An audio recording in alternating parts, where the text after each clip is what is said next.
ওই অশ্বত্থামা হত ইতি গজর মতো একটা অশ্বত্থামা হতটা শুনতে পেয়েছেন, ইতি গজটা শুনতে পাননি, আসতে বলেছেন বলে। উনি বেসিক্যালি বলতে চেয়েছেন চিটিংবাজ ভাইপোকে কেউ বাঁচাতে পারবে না অমিত শাহ ছাড়া। আমি খুব খুশি, খুব আনন্দিত যে তিনি এই বিষয়ে সুষ্ঠু বিচার করবেন। বিধানসভায় সেবাশ্রয় বিতর্কের আঁচ, বিধানসভায় বিবৃতি মুখ্যমন্ত্রীর। সেবাশ্রয় দুর্নীতিতে পা বাদ গিয়েছে মহিলা, ইউএসজি এক্সরে মেশিন বাইরে নিয়ে গিয়েছে, মেয়াদ পেরিয়ে যাওয়া ওষুধ বাজেয়াপ্ত করা হয়েছে। চিটিংবাজ ভাইপোকে কেউ বাঁচাতে পারবে না, ভাইপো একবার ঢুকলে আর বেরোবে না, হুঁশিয়ারি মুখ্যমন্ত্রী শুভেন্দু অধিকারীর। প্রথম থেকেই সেবাশ্রয়ের মুখোশ টেনে খুলেছি আমরা, অর্থাৎ জি 24 ঘন্টা।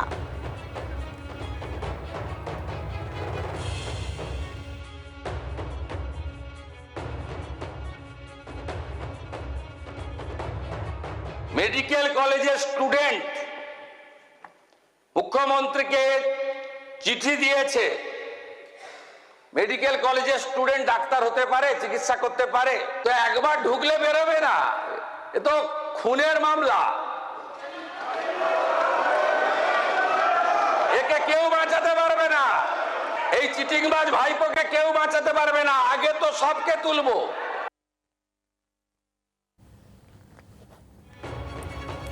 কথা বলবো, মৌমিতা চক্রবর্তী আমাদের সঙ্গে রয়েছেন টেলিফোনের প্রতিনিধি। মৌমিতা, একেবারে স্পষ্ট বার্তা দেন আজ বিধানসভায় দাঁড়িয়ে মুখ্যমন্ত্রী শুভেন্দু অধিকারী।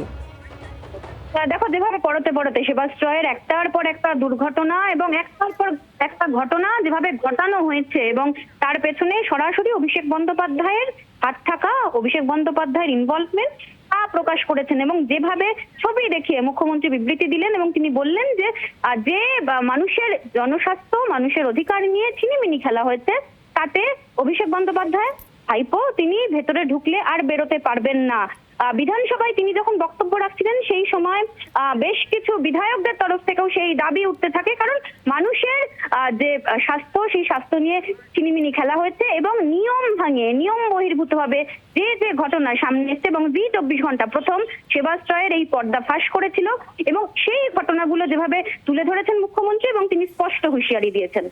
ধন্যবাদ মৌমিতা। সেবাশ্রয়ের এই মহা দুর্নীতি একমাত্র জি 24 ঘন্টা আপনাদের সামনে রাখে, এবং পরতে যে দুর্নীতি হয়েছিল সেবাশ্রয়, এবং যেখানে বুজরুকি চলেছিল স্বাস্থ্য নিয়ে, আম আদমির স্বাস্থ্য নিয়ে রীতিমতো বুজরুকি চালিয়েছিলেন অভিষেক বন্দ্যোপাধ্যায় শুধুমাত্র নাম কামানোর জন্য, তা আমরাই আপনাদের সামনে লাগাতার তুলে ধরি।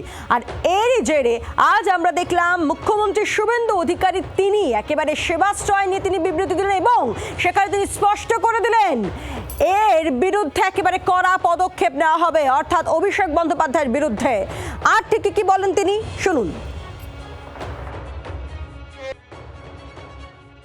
করেছে এই চিটিংবাজ ভাইপো, আল্ট্রাসোনোগ্রাফি মেশিন বাইরে নিয়ে গেছে, এক্সরে মেশিন বাইরে নিয়ে গেছে, সরকারি হসপিটালের ডাক্তারদের বাইরে নিয়ে গেছে। একটি বড় স্ক্যাম সামনে এসেছে, ভাইপোর সেবাশ্রয় ক্যাম্পে স্ক্যাম। আমাদের বিষ্ণুপুর পিএসএ একাধিক কেস আমাদের ফাইল হয়েছে, এফআইআর। কিভাবে ক্ষতি করেছে দেখুন এই চিটিংবাজটা। দেখুন বাচ্চাটার হাত গেছে,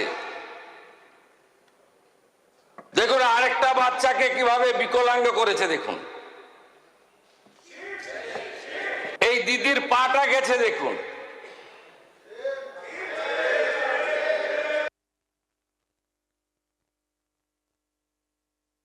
সব আল্ট্রাসোনোগ্রাফি মেশিন সিজ হয়েছে, সব এক্সরে মেশিন সিজ হয়েছে। দিলীপ মন্ডল তার গোডাউন থেকে এই সকল সেবাশ্রয় 25-এ ওষুধ সিজ হয়েছে, যেটা 21 সালের ওষুধ, এক্সপায়ারি ওষুধ দিয়েছে পেশেন্টদেরকে। Hotel Management with AI. Join IIHM, International Institute of Hotel Management.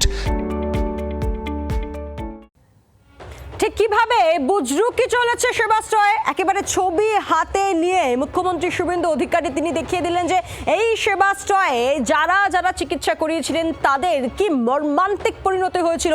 আপনাদের নিশ্চয়ই মনে আছে, আমরাও আপনাদেরকে এর আগে দেখিয়েছিলাম যে কিভাবে এক শিশুর হাত বাদ গিয়েছে, এক মহিলার পা বাদ গিয়েছে সেখানে চিকিৎসা করাতে গিয়ে, এবং সেই মহিলার বক্তব্য শোনাবো এবং তার ছেলের বক্তব্য শুনবো। মাননীয় মুখ্যমন্ত্রী শুভেন্দু অধিকারী তিনি বিবৃতি দিলেন আমার এই পায়ের বিষয়ে। তিনি আমার পায়ের ছবি তুলে নিয়েও দেখালেন।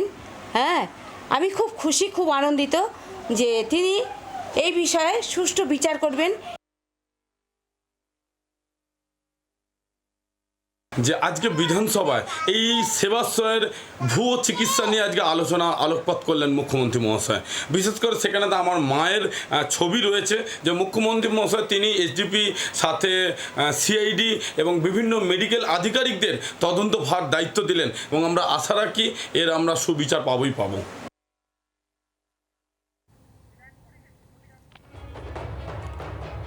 দিনের পর দিন শুধুমাত্র নাম কামানোর জন্য আমরা দেখেছিলাম ডায়মন্ড হারবারের তৃণমূল সাংসদ অভিষেক বন্দ্যোপাধ্যায় কিভাবে এই সেবাশ্রয়ের ক্যাম্প খুলেছিলেন, এবং যেখানে স্বাস্থ্য নিয়ে একেবারে আম আদমি স্বাস্থ্য নিয়ে বুজরুকি চলত। জি 24 ঘন্টা প্রথম আপনাদের সামনে তুলে ধরে যে কিভাবে আমার আপনার স্বাস্থ্য নিয়ে একেবারে ছেলে খেলা চলতো সেই সেবাশ্রয়, এবং তারপর লাগাতার আপনাদের সামনে আমরা তুলে ধরেছি যে কিভাবে সেই সেবাশ্রয়ে চিকিৎসা করানোর পর এক শিশু তার হাত বাদ যায়, এক মহিলার পা বাদ যায়, এবং সেখানে চিকিৎসকরা নন, রীতিমতো যারা পড়ুয়া তাদের দিয়ে চিকিৎসা করানো হতো। রীতিমতো দুর্নীতি, মহা দুর্নীতি চলতো সেই সেবাশ্রয় ক্যাম্পে।